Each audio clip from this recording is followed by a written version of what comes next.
DJ Moral Stories.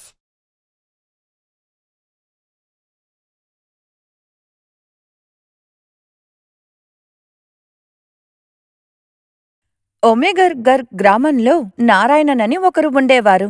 ఆయన గ్రామం మార్కెట్లో పానీపూరి స్టాల్ పెట్టుకున్నారు. ఆయన కలర్గా పానీపూరి రెడీ చేస్తారు. పానీపూరి అక్కడున్న జనాలకి చాలా నచ్చేసింది. ప్రమాదం నారాయణన్ మామ, మీ పానీపూరి చాలా టేస్ట్గా అదిరిపోతుంది. ఇలాంటి పానీపూరిని మీరు ఎలా చేస్తున్నారు? మా తాతాకాలం నుంచే ఈ కళని మేము నేర్చుకుంటూ ఉన్నాం. మా తాత ఉన్నప్పుడు ఇదే చేశాడు, కానీ మా నాన్న దీన్ని కొంచెం వ్యాపారాన్ని పెంచాడు. దాన్నే ఇప్పుడు నేను అది చేసుకుంటున్నాను. విన్న వెంటనే కస్టమర్స్ బాగా నవ్వేశారు. నారాయణన్ని తమాషా చేస్తూ చెప్పారు, కానీ మీ కొడుకు ఎక్కడికో వెళ్ళి ఏమేమో చేస్తున్నాడు మామా. వాడు ఫ్రెండ్స్తో పాటు దినమంతా ఊరు చుడుతున్నాడంట మామా. మీ వ్యాపారాన్ని వాడు పైకి తెస్తాడని నాకు నమ్మకం లేదు. ఆ చెత్త ఎదవ పేరు చెప్పకండి. బాధ్యత లేకుండా తిరుగుతుంటాడు. గుడిసెల్లో ఉండి బంగ్లాల గురించి కలలు కంటుంటాడు వాడు. నారాయణన్ కొడుకు మోహన్ నాన్న చేసే పానీపూరి బిజినెస్ ని చాలా చిన్న పనిగా చూసేవాడు. అందుకని సిటీకి వెళ్లి వేరేదైనా పని చేసుకోవాలని కోరుకున్నాడు. నేను పెద్ద పైసాలోడు అవ్వాలని కలకంటున్నాను. అందువల్ల నేను ఈ చిన్న చిన్న పనులని అసలు చేయగలను. ఊరికే అంతా మనం పెద్ద డబ్బుగొల్లోళ్ళం అవ్వలేమో. దానికోసం మనం పెద్దగా ఏదైనా చెయ్యాలి. అలా ఏమోనా చేయాలనే నేను ఆలోచిస్తున్నాను. సిటీకి వెళ్ళి పెద్ద రెస్టారెంట్ లేకపోతే హోటల్ పెట్టాలని అనుకుంటున్నాను. లేకపోతే పెద్ద నగలంగడి పెట్టాలా అనుకుంటున్నాను. అది విన్న వెంటనే తన మిత్రుడు సోహన్ చెప్పాడు, ఇప్పుడు నువ్వు ఎందుకు ఏదోదో చెప్తున్నావు? మీ నాన్నగారు పానీపూరి అంగడి పెట్టి ఉన్నాడు కదా, నువ్వు అదే చూడొచ్చు కదా. నువ్వు దానికైనా పెద్దగా ఏమన్నా చేసావంటే నేను ఆ మీసని ఎత్తేస్తాను రా. సోహన్ చెప్పింది విన్న వెంటనే మోహన్ ఖచ్చితంగా అది చెయ్యాలని నిర్ణయించాడు. తర్వాత ఒకరోజు నారాయణతో తను చెప్పాడు, నానా, నేను చాలా పెద్ద డబ్బులోడు అవ్వాలి. నువ్వు ఎలాగైనా డబ్బుగలడబావరా. నేనేమన్నా వద్దన్నానా, నిన్ను ఆపానా? డబ్బులోడు అవ్వాలంటే నేను చాలా పెద్ద వ్యాపారాలంతా చెయ్యాలి నాన్న. వ్యాపారానికి డబ్బులు అవసరం వస్తుంది. దానికి మీరు కట్టిన ఇల్లుని పొలాన్ని పెట్టి నేను లోన్ అది విన్న తీయాలనుకుంటున్నాను. వెంటనే నారాయణకి మోహన్ చెప్పే ఈ చెత్త ఐడియాలని విన్న వెంటనే కోపం వచ్చేసింది. ఆయన కోపం కంట్రోల్ చేసుకోలేకపోయాడు. దాన్ని మీరి తెలివితేటలతో తను మోహన్ కి అర్థమయ్యేలా విషయం చెప్పారు. అద్భుతంరా, నువ్వు చాలా తెలివితేటలు ఉన్నాయే నీకు. పెద్ద డబ్బుగలడవ్వాలనే ఆశతో నువ్వు తండ్రినే రోడ్డు మీదకి తీసుకొచ్చేటట్టు చెయ్యక, ఒకవేళ నీ బిజినెస్ సాగకపోతే? ఎందుకు జరగదు నానా? మీరు కావాలంటే చూడండి, ఏరోప్లేన్ స్పీడ్లో నేను పైకొచ్చి చూపిస్తాను. లేదు, నువ్వు కన్ఫామ్గా ఒక విషయం నాకు చెప్పు. ఆ తర్వాత నువ్వు ఏదన్నా చేసుకో. ఇంటిని పొలాన్ని పెట్టి లోన్ తీసుకునే బదులు లేకపోతే దాన్ని అమ్మేద్దాం. ఆ మాట విన్న మోహన్ కాసేపటికి చాలా లోతుగా ఆలోచించాడు. తను ఒక విషయాన్ని దృఢంగా చెప్పాడు. అప్పుడు సరే నానా, మీరు నమ్మేట్టుగా ఒక విషయం నేను చేసి చూపిస్తాను. నేను ఏం చేసి చూపించాలో చెప్పండి నానా. పెద్దగా నువ్వేం చెయ్యక్కర్లా. ఒక 6 నెలలు మన పానీపూరీ కొట్టిని నడిపించి చూపి, తర్వాత చూద్దాం. నువ్వు ఆ వ్యాపారం సరిగ్గా చేసేశావంటే దాని తర్వాత నువ్వు చూసుకో. నువ్వు డబ్బు సంపాదించటం ఎవరూ ఆపలేరు. నేను ఒప్పుకుంటాను నానా. ఆ రోజు నుంచి నారాయణన్ ఇంట్లో పడుకుని రెస్ట్ తీసుకున్నారు. మోహన్ గ్రామం మార్కెట్లో పానీపూరి స్టాల్ పెట్టుకున్నాడు. మొదట్లో ఆ పని మీద తనకి ఇంట్రెస్టే లేదు. కానీ ఆ తర్వాత కొంచెం కొంచెంగా వచ్చే కస్టమర్స్ అందరూ పొగిడిన తర్వాత తనకు ఆ పని చాలా నచ్చేసింది. అరే మోహన్, నువ్వు మీ నాన్నకంటే బాగా చేస్తున్నారా పానీపూరి?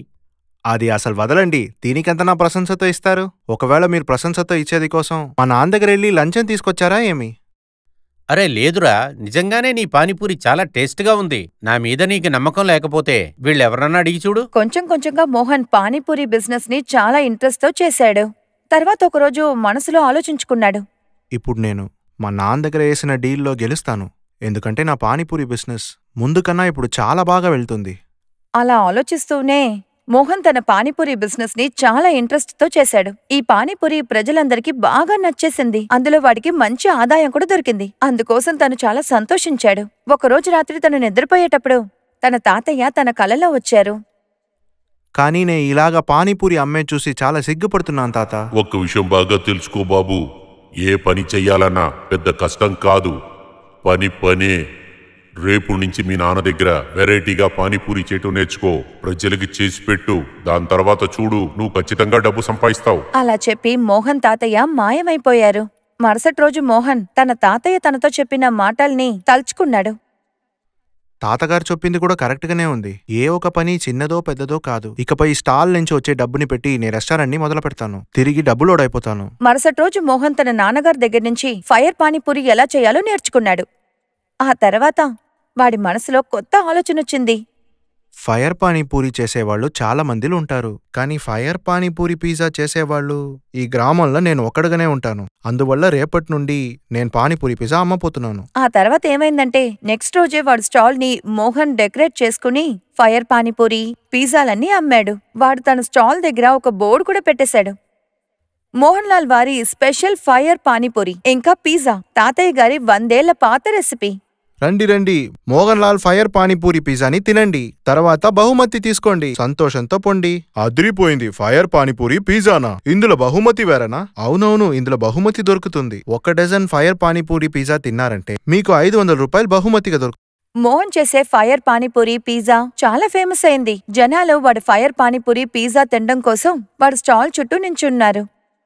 అదిరిపోయింది, నీ ఫైర్ పానీపూరి పిజ్జా చాలా బాగుంది. నువ్వు చెప్పినట్టు 12 పిజ్జాలు తిన్నాను. ఇప్పుడు బహుమతి ఇవ్వు. ఖచ్చితంగా ఇందాండి మీ బహుమతి. కొంచెం కొంచెంగా వాడి ఫైర్ పానీపూరి పిజ్జా వల్ల మోహన్ చాలా డబ్బులు సంపాదించాడు. అది చూసి నారాయణ్ చాలా సంతోషపడ్డాడు. అప్పుడు మోహన్తో చెప్పారు, ఇటు చూడు మోహన్, ఇప్పుడు నాకు నీ మీద నమ్మకం వచ్చింది. నువ్వు ప్రతి బిజినెస్ ని బాగా చేస్తావని. ఇప్పుడు నువ్వు ఇంటిని పొలాన్ని తాకట్టు పెట్టి ఆ నగరానికి వెళ్ళు. అది విని మోహన్ చెప్పాడు, కానీ నేనిప్పుడు అప్పు తీసుకుని పని చేయాల్సిన అవసరం లేదు నాన్న. ఇప్పుడు నా డబ్బుతో నేను ఏ పని చేయాలనుకుంటున్నానో చేయగలను. కాని ఆ పని చాలా చిన్నది కదా. ఇది చెయ్యటానికి నీకు మనసుకి కష్టంగా లేదా?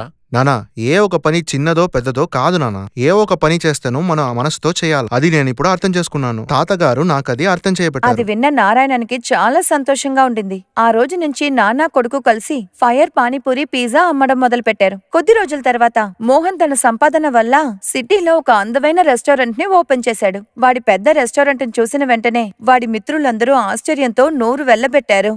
అప్పుడు మోహన్ సోహన్ ని చూసి చెప్పాడు, ఏం సోహన్, నువ్వు బెట్టు కట్టినట్టు నీ మీస తీసేస్తావు కదా? నువ్వే చెప్పావు కదా జీవితమంతా మా నాన్నలాగా నే స్టాల్లోనే ఉండిపోతానని.